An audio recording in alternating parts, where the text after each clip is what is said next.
So the Lord asked me this question. He was like, is that somebody you want to give your virginity to?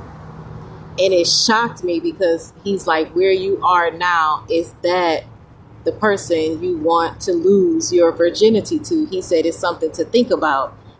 And to go into there, I feel like that was important too for somebody else to know, even though you're grown now, it's things you didn't know, but now you know them. And God is saying, is that the person that you want to sleep with? Is that the person that you want to feel everything with?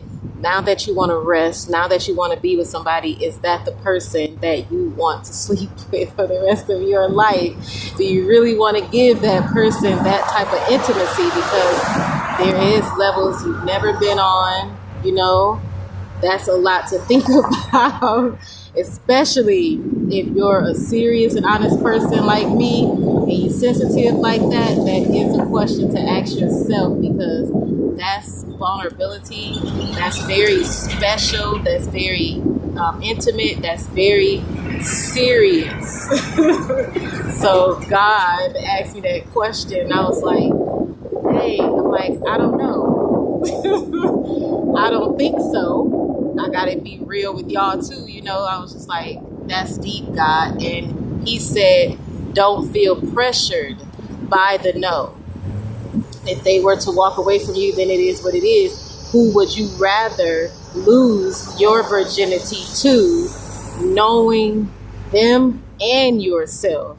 And I thought that was so good, because I was never a person that just wanted to have sex. My virginity was actually taken from me. So, and I used to say for years, like, oh, I wish I was a virgin, you know, stuff like that. God knows I ain't lying.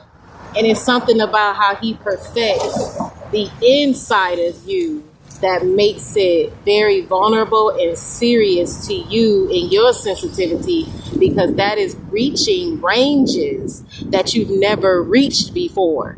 And I was just telling someone, like, I'm ready to rest. Like, I want to rest with my man. I want to rest with him, you know. It's time to rest. It's time to breathe. So is that who you want to breathe with? Is that who you want to rest with? That is something to think about and to know. And also, my chest don't look like that, so I don't know, you know, why the camera's doing that. I gotta point that out because that's weird.